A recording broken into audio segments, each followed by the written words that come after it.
Hello जी। अस्सलाम वालेकुम। क्या हाल है गाइज? उम्मीद है आप सब ठीक होंगे। अल्हम्दुलिल्लाह से जी मैं भी बिल्कुल ठीक हूँ। वेलकम है आपका न्यू व्लॉग में।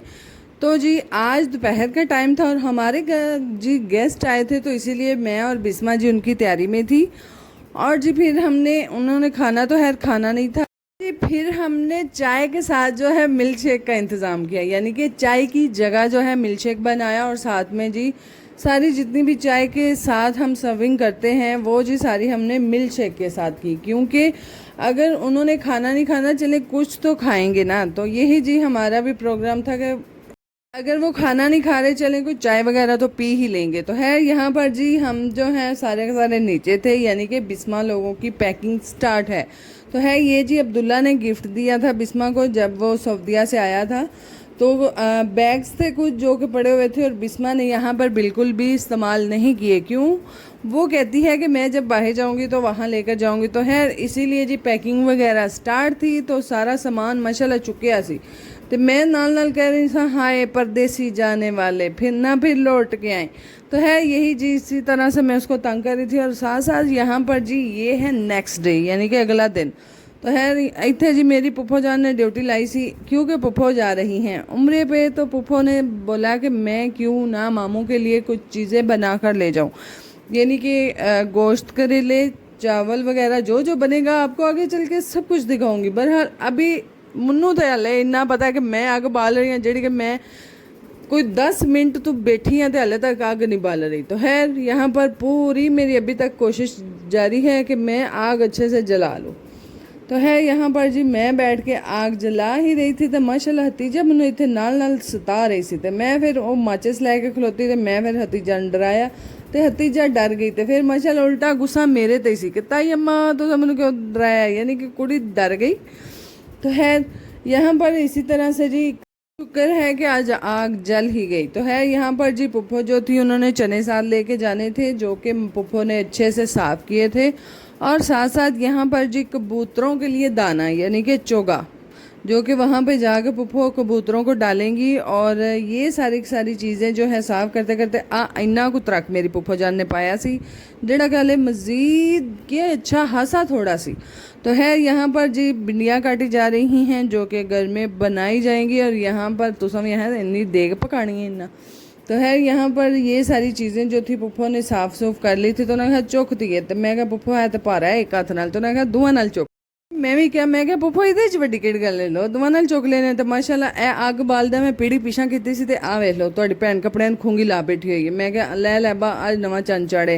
तो है यहाँ पर इसी तरह से सारे कह रहे थे ਧੀਏ ਪਾੜ ਪਾੜ ਰੱਖੀ ਜਾ ਤੈਨੂੰ ਨਵੇਂ ਲੱਭ ਜਾਂਦੇ ਨੇ, ਯਾਨੀ ਕਿ ਦੇਸੀ ਮਾਵਾਂ ਜਿਹੜੀਆਂ ਹੁੰਦੀਆਂ ਨਾ ਇੰਜੇ ਦੇ ਤਾਣੇ ਮਾਰਦੀਆਂ। ਉਹਨਾਂ ਕਿਹਾ ਤੂੰ ਨਵੇਂ ਨਵੇਂ ਪਾ ਕੇ ਬਵਿਆ ਕਰ ਤੇ ਪੀੜੀਆਂ ਤੇ ਬਵਿਆ ਕੇ ਬਹਿ ਕੇ ਪਿਛਾਂ ਕਰਿਆ ਕਰ, ਤੈਨੂੰ ਨਵੇਂ ਚ ਲੱਭ ਜਾਂਦੇ ਨੇ। ਤੂੰ ਇੱਕ ਵਾਰੀ ਆਖਣਾ ਹੁੰਦਾ ਤੈਨੂੰ ਲੱਭ ਜਾਂਦੇ। मैं क्या एड्डी भी नहीं ਹੁਣ ਗੱਲ ਰਹਿ गई, एक बारी आखा तो तुम मेरे कपड़े लिया दियो। तो है यहाँ पर जी पुप्पो ने बोला कि चल हाँ धीए ज़रा कढ़ाई रख ਉਹਨੂੰ ले दे के उत्ते रख, तो मैं करेले भी तला तो मैं गंडे भी तला। तो फिर जी थोड़ी भैन ले देन लग पी, और फिर की कर सकती सी। तो है यहाँ पर जी मैंने निकाला ले, यानी कि मिट्टी का।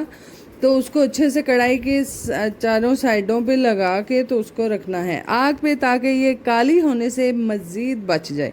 यानी कि अगर काली होती भी है तो फिर माशाल्लाह सानू रख रख के कूचा ना मारना पवे। तो है यहाँ पर सारी कढ़ाई को मैंने रखा। और साथ साथ मैं लाइबा को कह रही थी लाइबा तो तंदूरी जो भी साह कढ़नी है तो नाल तो चूल्हा च भी कढ़नी है, जिहड़ियां तू कुत्तियां मारनियां ना ना मारिया कर। तो है लाइबा भी अच्छा भाजी कट जाती। तो मैं क्या आह्वान तो पहले ही कट जाया कर, तू ज़रूर आहवा के करना होंदा है।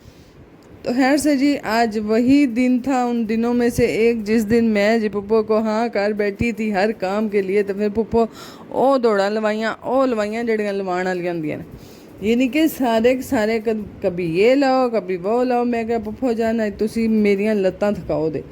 तो है से जी यहाँ पर पुप्पो बैठ गई थी और साथ साथ जी पुप्पो करेले फ्राई करने लगे हैं और साथ साथ प्याज करने लगे हैं। तो है यहाँ पर घी वगैरह डाल के करेले ऊपर रख देंगे और करेले जो हैं वो पुप्पो ने डालने हैं गोश्त के अंदर, और गोश्त के अंदर डाल के तो बनेंगे गोश्त करेले।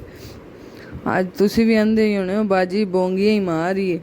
तो है यहाँ पर जी मैं जो है दाने ख़त्म थे, यानी कि आटा ख़त्म था, तो पीन करने वाला था हमारा। तो मैं आज कर रही हूँ पीन, यानी कि दाने साफ़।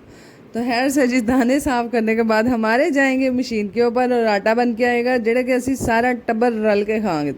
तो खैर यहाँ पर मैं और लाइबा कर रही थी इसी तरह से दानों को साफ़, क्योंकि हमें ये था कि आटा ख़त्म हो गया तो फिर माशाल्लाह मंगिया नहीं जाना। तो है यहाँ पर मैंने सारे के सारे जितने दाने थे वो एक से दूसरी चारपाई तक किए, यानी कि 2 त्रोड़े ऐसा लाए ले सन।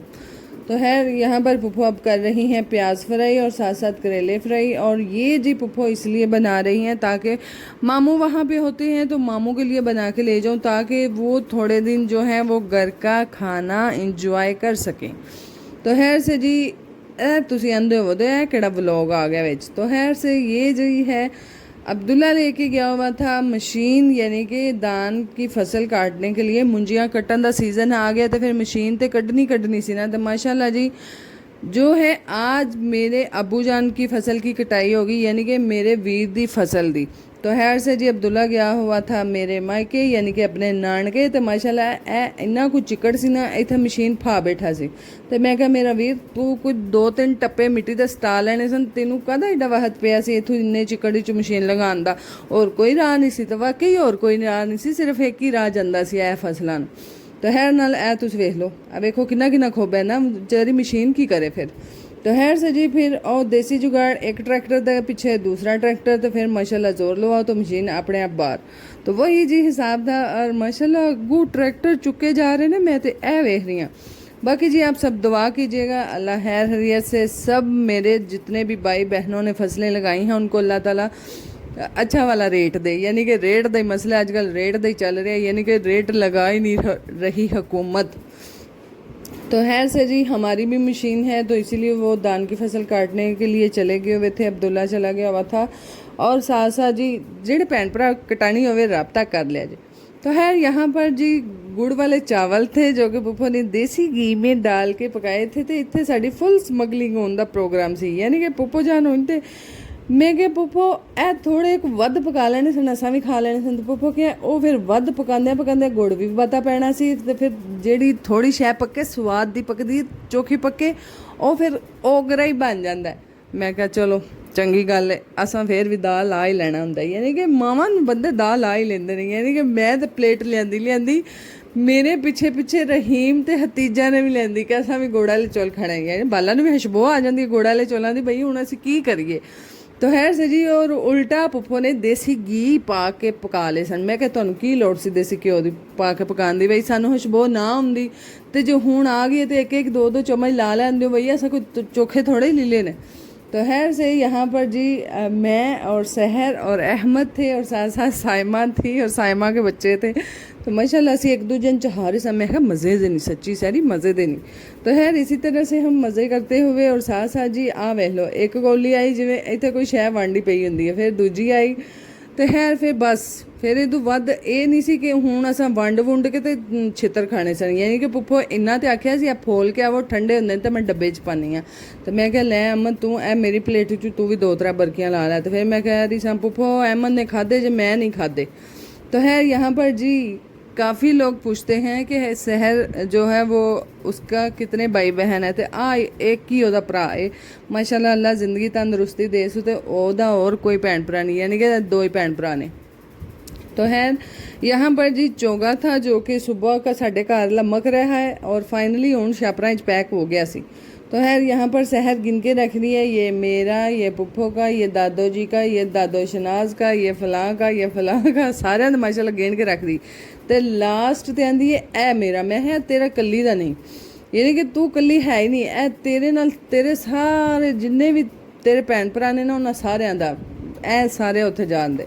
तो माशाल्लाह से जी चोगा तकरीबन पैक था जो कि मदीने और मक्के में जानवरों को डाला जाएगा। और साथ साथ जी मेरी हाले तक दाल नहीं सी गल रही, मैनू तो यदी नहीं सी समझ आ रही, यानी कि शाम पैन नू आई है तो ए मेरी दाल नहीं गलन नू आई, यानी कि चावल तो पक गए ने तो दाल नहीं पिघलती। हाय हाय कोई समझ नहीं आई, यकीन जानो कदी कदी हांडी बहुत जलील कर देंदी है, यानी कि गलन का ना ही नहीं लेंदी। तो खैर मैं जी फिर बैठ गई पास, तो मैं फिर इन कूर के प्रेशर में वेख्या। बाकी जी अगर आपको हमारे ब्लॉग अच्छे लगते हैं काइंडली लाइक शेयर सब्सक्राइब कीजिएगा, दुआ में याद रखिएगा, अपना बहुत सारा ख्याल रखिएगा। अल्लाह हाफिज़।